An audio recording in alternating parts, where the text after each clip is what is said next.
Saudara Harian Kompas, edisi hari ini Selasa 29 Agustus 2023 sudah ada di tangan saya, juga sudah ada di layar di belakang saya yang menyajikan sejumlah informasi penting untuk Anda. Kita lihat di halaman muka terlebih dahulu. Di sini tampak ada foto besar yang dihadirkan di halaman muka Harian Kompas hari ini terkait dengan peresmian LRT Jabodebek kemarin yang diresmikan oleh Presiden Joko Widodo bersama dengan Ibu Negara Iriana Jokowi yang tiba di stasiun kereta ringan LRT Duku Atas Jakarta seusai naik moda transportasi itu dari stasiun Cawang Senin kemarin. LRT ini terintegrasi saudara, ini Jakarta, Bogor, Depok, Bekasi sepanjang 41,2 km ini dibangun dengan anggaran 32,6 triliun rupiah. Selain berita yang menarik perhatian kemarin terkait dengan peresmian LRT Jabodebek, juga ada informasi yang masih melingkupi sejumlah kota di Indonesia termasuk di Jakarta terkait polusi udara, yakni polusi udara yang memicu lonjakan kasus ISPA.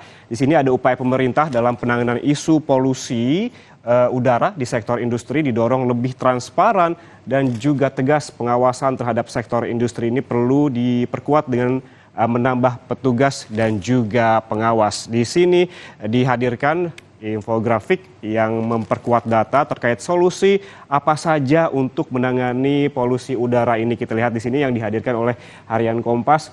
Yang sudah dilakukan, mungkin kemarin warga Jakarta Selatan sekitar Depok dan juga mengarah ke arah Bogor sudah merasakan hujan. Namun hujan tersebut menurut BMKG disebutkan sebagai rekayasa begitu yang telah dilakukan untuk mengurangi polusi, yaitu teknik modifikasi cuaca sehingga turunnya hujan di kawasan selatan Jakarta. Kemudian juga ada memperketat uji emisi kendaraan dan penegakan hukum terhadap sumber pencemaran. Dan selain itu, saudara, ada solusi usulan asosiasi dari pengusaha Indonesia atau APindo. Ada solusi jangka pendek, jangka menengah, dan juga jangka panjang. Penegakan jangka pendeknya itu menegakkan regulasi, pengendalian polusi seperti uji emisi, larangan pembakaran sampah, dan insentif kendaraan ramah lingkungan. Kemudian bagaimana dengan jangka menengahnya, yaitu dengan meningkatkan pengadaan transportasi umum yang ramah lingkungan, dan edukasi perilaku ramah lingkungan kepada masyarakat. Sementara jangka panjangnya saudara yaitu menerapkan transisi energi berkeadilan dengan memberikan dukungan berupa pembiayaan mobilisasi investasi dan insentif lokal dan juga kepada pihak yang terdampak. Terkait hal ini juga ada langkah antisipasi penyakit gangguan pernapasan akibat polusi udara. Di sebagian dari kita mungkin khawatir ketika ada polusi terkena dengan penyakit termasuk penyakit pernapasan ISPA. Yang pertama yaitu dengan mengedukasi masyarakat terkait bahaya polusi udara bagi kesehatan dan kemudian menggunakan masker sebagai upaya pencegahan. Sebagian dari kita juga mungkin sudah melakukannya, menggunakan masker setiap hari semenjak pandemi sudah terbiasa begitu. Jadi ketika ada polusi ini kembali digiatkan lagi atau dilakukan lagi dengan menggunakan masker. Ada juga edukasi kepada dokter terkait penanganan penyakit pernapasan.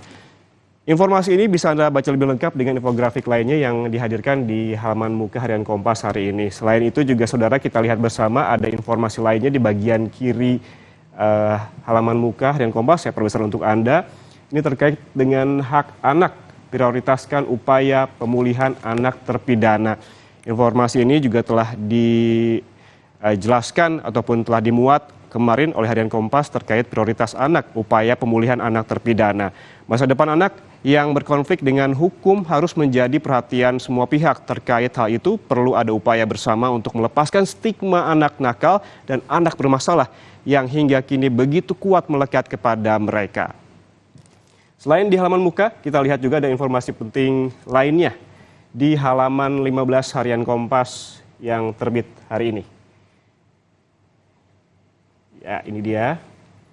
Dan di sini dimuat mengenai sejumlah informasi juga, terutama judul besarnya mengenai Panglima yang perintahkan tuntut berat pelaku. Tuntutan hukuman mati atau penjara seumur hidup diperintahkan oleh Panglima TNI untuk 3 oknum anggota TNI yang menganiaya hingga membuat seorang warga yaitu imam tewas.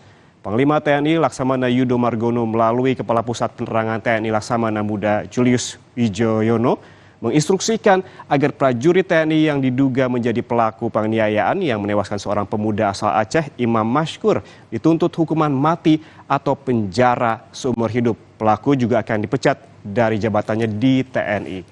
Informasi ini beserta informasi lainnya Anda bisa baca lebih lengkap di Harian Kompas yang terbit hari ini Selasa 29 Agustus 2023 dan Anda juga bisa membacanya secara daring di kompas.id.